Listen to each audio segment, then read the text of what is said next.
Howdy everyone, Pocher here with an Age of Magic video. In today's video we are going to do the champion spotlight for Sandariel, the wild elf boss. So we'll jump over, look at her stats, abilities, and have a bit of a play with her in the arena. And you guys can decide if you like her or not and what you're going to do when she comes out in the game.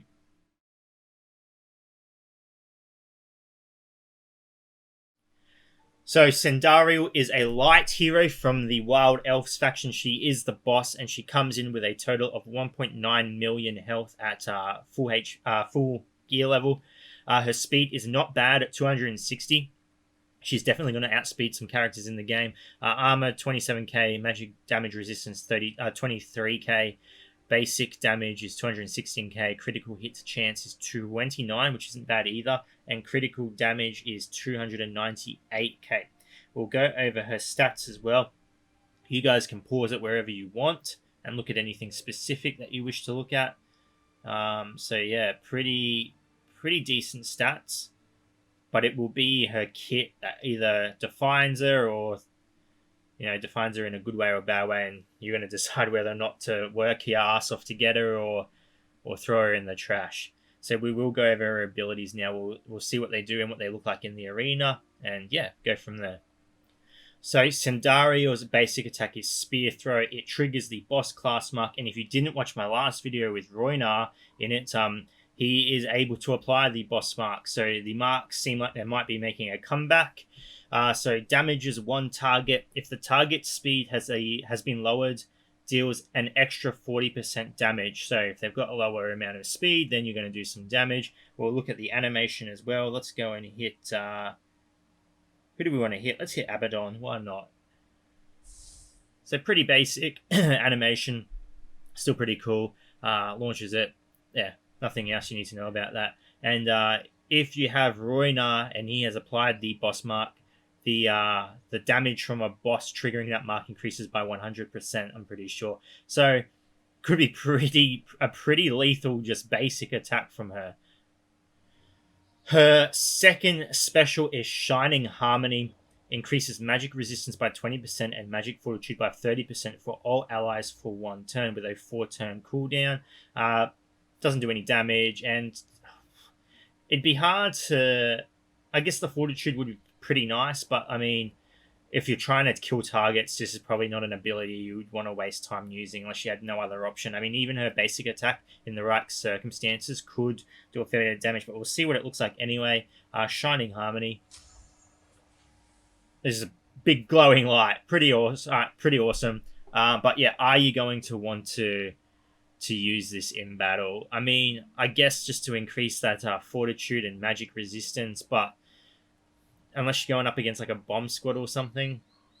Yeah, I'm not too sure, to be honest. The only benefit that she comes with from this is that she's faster than a rock. So she could add that magic fortitude to your characters, and that rock could potentially fail his freeze on some of your targets. So could be effective against a bomb squad, actually. So it might actually have some use now that I'm thinking about it. So yeah, I mean, people will just play around with it and see how effective it is. You'd have to test it to see how beneficial it is in battle. But off the top of my head, I'm just thinking a rock. That'd be the best way to prevent this damage, or the freeze itself from being applied.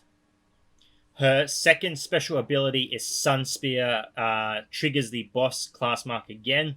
Damages one target. If the target is asleep, then Sandariel deals an extra 50% damage.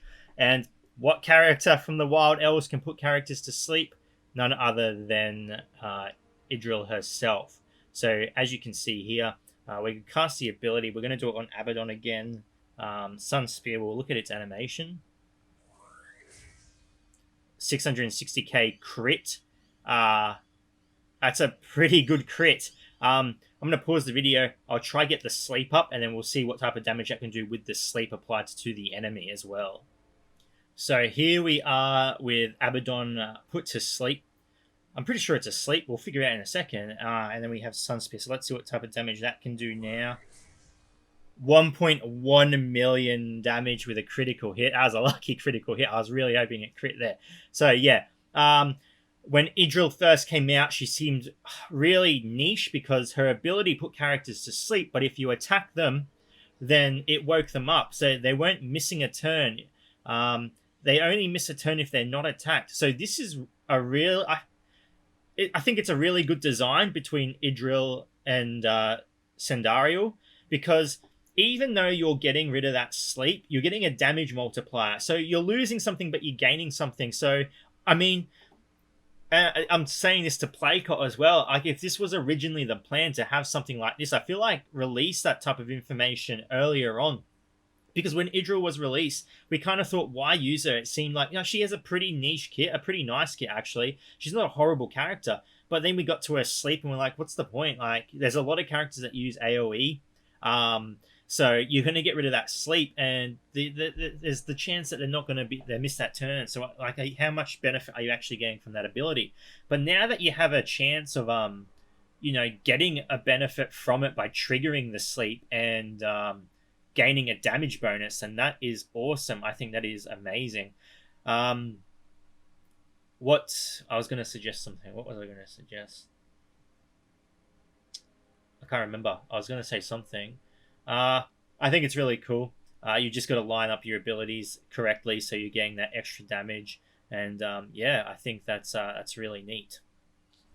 I remember what I was going to say, so I'm going to quickly throw it in. I don't think this is going to work for other types of stuns, so I don't think you're going to get the damage multiplier for Rock's Freeze. I don't think it's going to work like that. It'll be interesting to see if it does, but I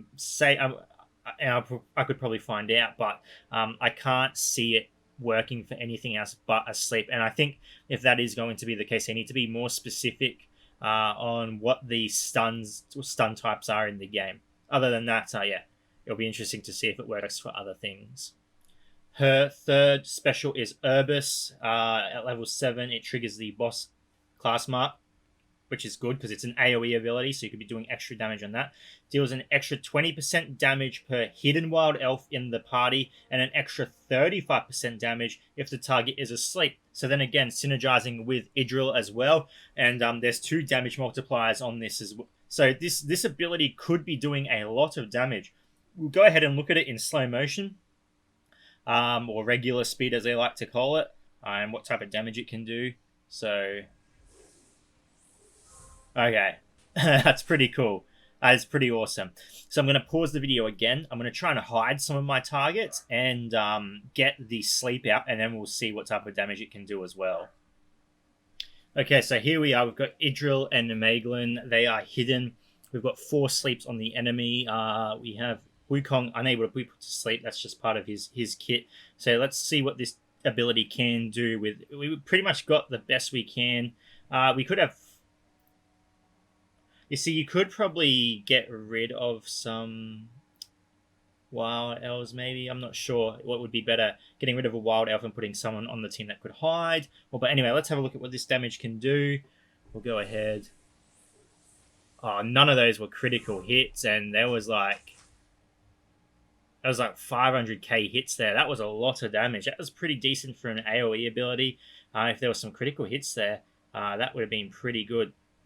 And as you can see at the end there, Wormpriest got hit as well. I think that's due to Maeglin's passive, where an allied wild elf can strike if they're hidden. So, I mean, with the whole setup, you can get a lot of damage out, especially with the hide as well, with the marks, with the sleeps.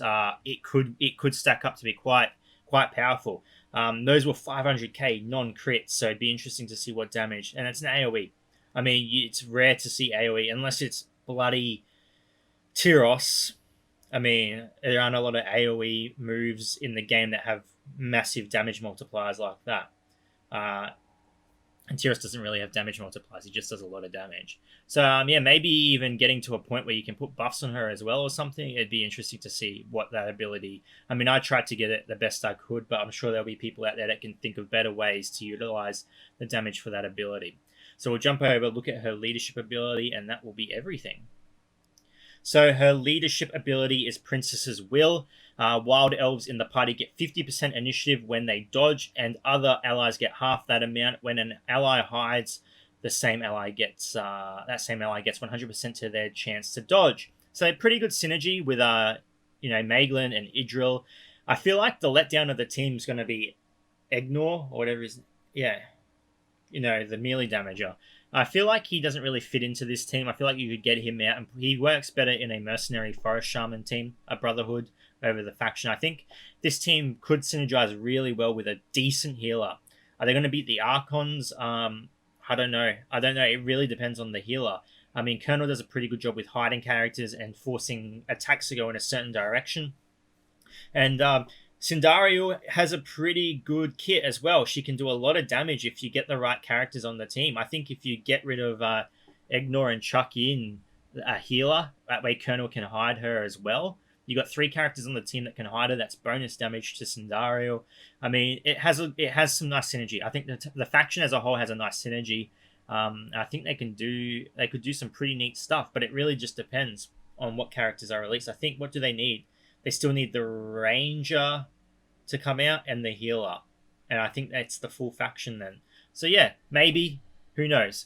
Anyway, ladies and gentlemen, thank you so much for watching. If you do have any questions, feel free to leave a comment below. I'll answer to the best of my ability. And wherever you are in the world, until next time, please take care of yourself.